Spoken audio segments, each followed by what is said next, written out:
Una pa lang, alam kong ikaw na talaga. Yung iba pinagtagpo at tinadhana, pero tayo, tinadhana, kaya pinagtagpo.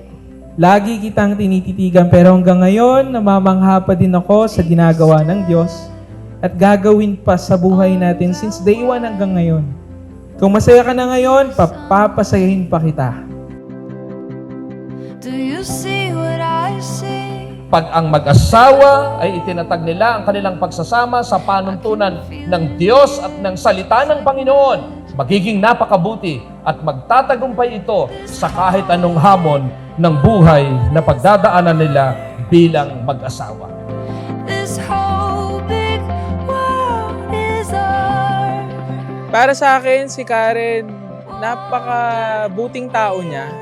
So, alam niyo yun na may iba't ibang characters tayo sa buhay. Pero yung character ng pagiging mabuting tao niya, talagang nag-i-impact sa life ko. Nung nakita ko siya, focus lang ako. Pero iba yung naramdaman ko na hindi ko naramdaman before. Makakabog yung dibdib ko. Hindi ko siya kilalang kilala eh. Pero yung time na parang, Lord, siya ba yung binigay mo? Every moment frozen in Dearest Danes, accept this as my token of appreciation for your love and kindness. This empty bag symbolizes our memory box. Please fill this with memories and everything you need and something useful. Hope you like it. Happy 5th anniversary. I love you so much, Karen. Sobrang thank you. Magagamit and very useful. Lagi akong nasa labas. So alam mo naman yung trabaho ko and alam mo yung kailangan ko. Thank you so much. I love you so much. Na-appreciate ko to.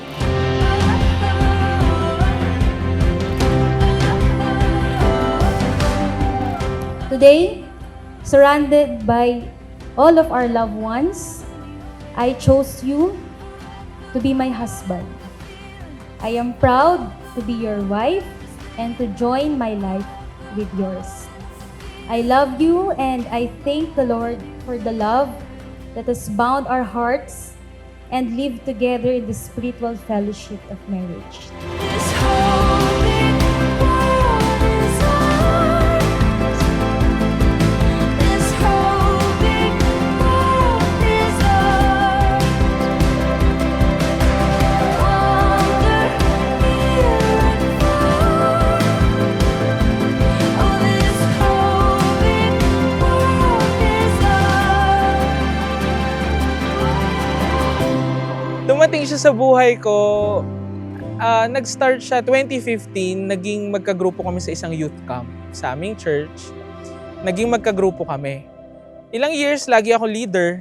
Dumating yung time na lagi ako'y gumagawa sa group. Pero naging kagrupo ko siya, naging assistant leader ko siya. Gumaan yung trabaho ko. Sobrang active niya, sobrang galing niya, sobrang bright niya. Father, I said till death do us part, I want to mean it with all of my heart. Help me to love you more than I love her, then I know I can love her more. Noong una ko siya makita, nilagay na ni Lord sa heart ko na ito siya. If you want someone na makasama habang buhay, you should pray for him or her. So yun yung ginawa ko. Hindi ako nag-pray ng specific person, pero nag-pray ako ng mga characteristics and yun, siya yung answered prayer ko. I pray to hear her heart. I pray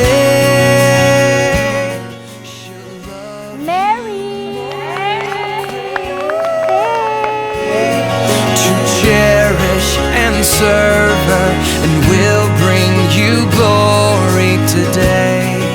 Thank you for coming. Kaya kayo nandito kasi kayo yung pinaka-special na tao sa puso ko. And salamat for your availability. Thank you for your all support, for your love. And love ko kayong lahat. Yes, thank you sa inyo.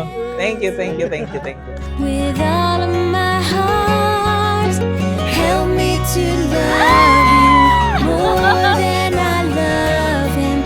Then I know I can love him more than Karen, itong gift ko sa'yo ay isa sa simbolo ng pagmamahal ko sa'yo. And I hope ma-appreciate mo ito kasi galing ito sa aking muso. Ay, muso pala!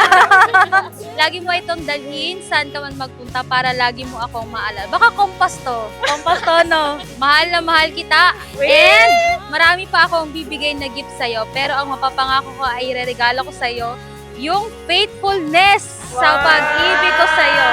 With heart. Thank you so much! Ginto.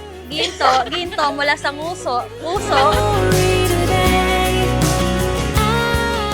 My dearest Danes, I promise to love you above all others and to value your friendship as a precious gift. I look forward to raising our family and building our relationship under the care and guidance of God. Mamahalin kita at iingatan kita. Hindi kita iiwan sa hirap man o sa ginhawa. Dati pangarap lang kita, ngayon kasama na kitang mangarap. I love you so much, mahal, and happy 5th anniversary sa ating dalawa. I love you. I pray to cherish and serve her. Will bring you glory today. I pray to hear her heart. I pray she'll love you more. I pray to cherish and serve her. Will bring you glory today. I pray. This is my prayer.